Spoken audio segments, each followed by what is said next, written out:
Με στείλει η μαμά μου να πάω να φάω στο ωραίο εστιατόριο. Ζουμ τριαλαριλαριό. Τρέξε Καραγκιόζη, γιατί αυτή τη στιγμή ετοιμάζω τη μερίδα και να έρθει να τη σερβίρεις. Ναι. Αμέσως. Τι ήτανε? Πω μια μπουλντόζα. Καλημέρα κύριε, περάστε κύριε, ελάτε.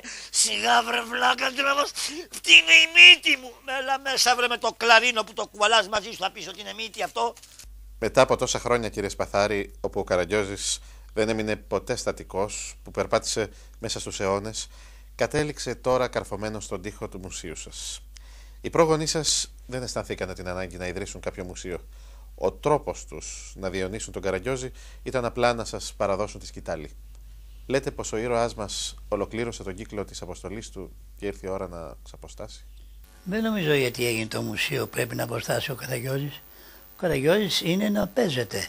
Αλλά το μουσείο το έκανα για τα νέα παιδιά που πάνε δημοτικό, γυμνάσιο, νηπιαγωγείο, πάνε λύκειο, να έρθουν να βλέπουν αυτό που μεγάλωσαν οι πατεράδες τους, οι παππούδες τους, οι προπάπους τους, να βλέπουν πώς μεγαλώσανε και πώς μάθανε την ιστορία. Τότε ήταν αγράμματος ο λαός, αγράμματοι και αυτοί που το παίζανε. Μην ξεχνάμε ότι έδωσε πάρα πολλά ο Καραγκιόζης και δεν τον έκανα για μουσαϊκό χώρο τον Καραγκιόζη. Τον έκανα για να τον θαυμάζει και να τον βλέπουν τα παιδιά που δεν τον ξέρουν.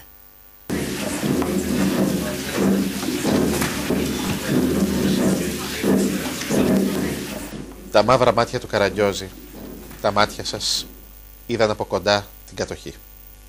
Ήσασταν ήδη 18 χρόνων τότε. Πώς βάλατε τον ήρωά σας να σταθεί μπροστά στους Γερμανούς? Βάζοντας μπροστά τον Καραγκιόζη, έβαζα μπροστά τα ηρωικά έργα του 21. Αυτά ήταν εξήνιζε και τους οπαδούς και τους Γερμανούς ότι έπαιζα επαναστατικά έργα. Αυτό ήταν μια αιτία που τους κακοφάνηκε και με πήγανε στην κομματατούρ για εκτέλεση. Ευτυχώς έτυχε ο διερμηνέας να είναι φίλος και εμένα και του Τσαρούχη και αποφύγαμε την ταλαιπωρία αυτήν, είτε το θάνατο από την κομματατούρ που με πήγανε. Και μάλιστα μου λέει, εσύ τι θες εδώ? Δεν ήρθα, με φέρανε.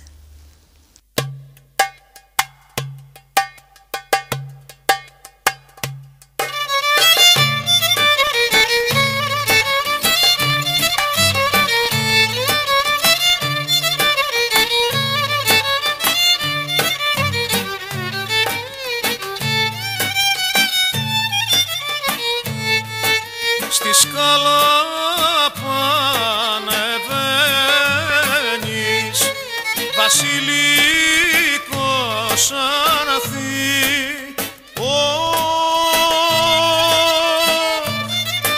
και στον κατεβασμό σου κόψε με ένα κλόνι.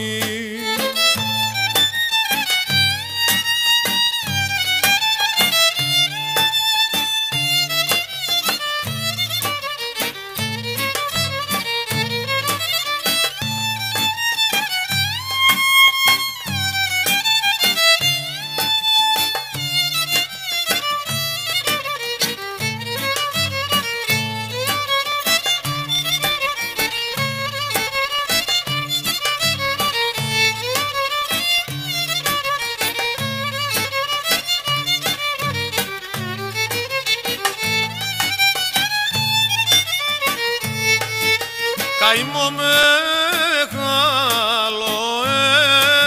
έχω, σε ποιον να τον είπω,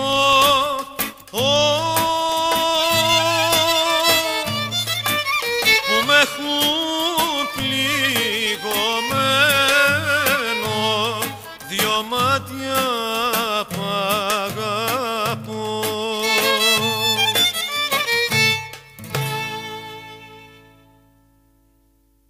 Η Ελλάδα περνάει μέσα από διάφορες κρίσεις, από ταραγμένες εποχές Και κάποτε φτάνει στη Χούντα, όπου ο Καραγκιόζης, που κατά τα άλλα ζυγό δεν υπομένει και πάντοτε χλεβάζει τον τυραννό του, σε αυτή την περίπτωση αδρανεί.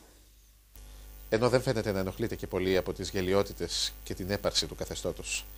Αντίθετα μάλιστα, ο Καραγκιόζης τότε γνωρίζει δόξες τρανές και φήμη πελώρια μέσα από την τηλεόραση. Με περίμενα να έρθω να ανοίξω την ελληνική τηλεόραση το 1966 που ανέβηκε, παίζαμε μαυρόασπρη με 1,5 μέτρο πανί στο 5ο όροφο της 3ης Σεπτεμβρίου που ήταν ο ΟΤΕ. Από εκεί και έπειτα πήγαμε στο απάνω, αλλά δυστυχώς ή έπρεπε να δίνω συνθήματα που χρειαζόντουσαν ο λαός επί Χούντα ή έπρεπε να φύγω. Ανεβάσαμε πάρα πολλά έργα και παίξαμε τακτικά με το Σαββόπουλο στην Οδό Υπήρου. Εκεί βγήκε και το τραγούδι «Εκείνο που με τρώει, εκείνο που με σώζει». Είναι που ονειρεύομαι σαν τον Καραγκιόζη, ό,τι και να πω κάτι περισσεύει. Τρυπιά είναι η αγάπη μας και δεν μας προστατεύει. Λευκό μου σεντονάκι, λαμπά μου τρελή, ποια αγάπη τάχα μας φυσάει. Βάλε στη σκιά σου τούτο το παιδί που δεν έχει απόψε που να πάει, που να πάει. Κι έτσι, μετά από άπειρες μεταμορφώσεις, η τηλεόραση μεταμορφώνει τον Καραγκιόζη σε στάρ. Και η φωνή σας γίνεται μία από τις διασημότερες φωνές της Ελλάδας ακόμα μέχρι σήμερα.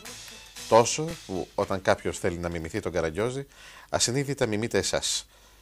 Την αλλάζετε τη φωνή σας πίσω από τον Μπερντέ? Όχι. Αυτό ίσως είναι η μεγάλη μου επιτυχία που έδωσα και στο λαό και στον Καραγκιόζη. Δεν άλλαξα τη φωνή μου, όπως την έχουν αλλάξει όλοι οι παίκτες μέχρι σήμερα. Δεν θα ακούσει να παίξει με τη φωνή του. Δεν ξέρω γιατί, του κακοφαίνεται, δεν ξέρω τι είναι.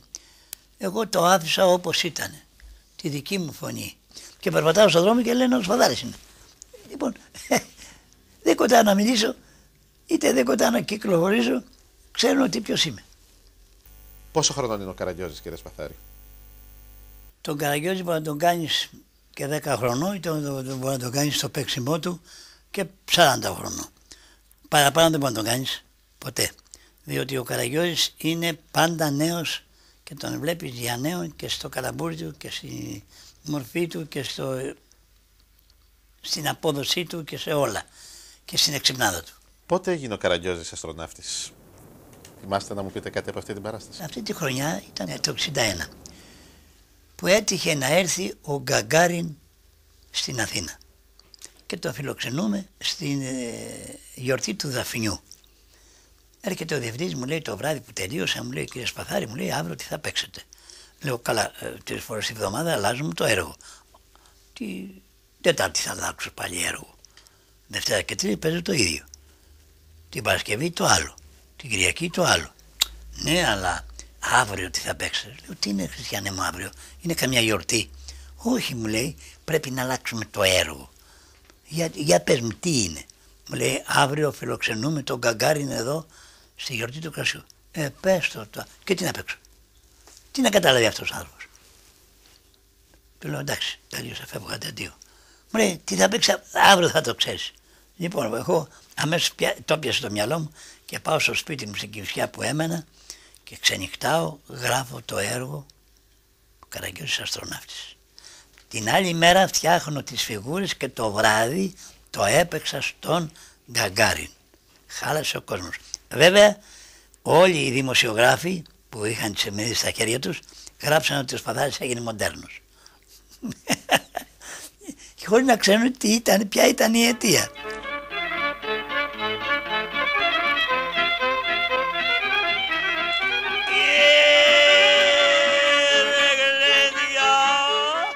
Σας πληγώνει όταν ακούτε κάποιους να χρησιμοποιούν το όνομα του Καραγκιόζη ως ύβρι? Να ήμουν ο Καραγκιόζης, θα λέγα τι σας έκανα ρε παιδιά. Γιατί με βρίζετε? Στο δρόμο λέει πάψε ρε Καραγκιόζη ένας τον άλλον. Και ο άλλος δεν ξέρει να απαντήσει. Μακάρι να είχα τη σοφία του Καραγκιόζη κι ας με έβριζες. Πάντα με κοπανάς μέσα στη μέση του δρόμου. Η άλλη φορά θα σε πηγαίνω στο πεζοδρόμιο. Ρε γεια σου Μπαρμπαγιώργο, ρε αθάνατη Ελλάδα, Έρε μανούλα μου, τι έχει να γίνει απόψε. Θα φάμε, θα πιούμε και νηστικοί θα κοιμηθούμε.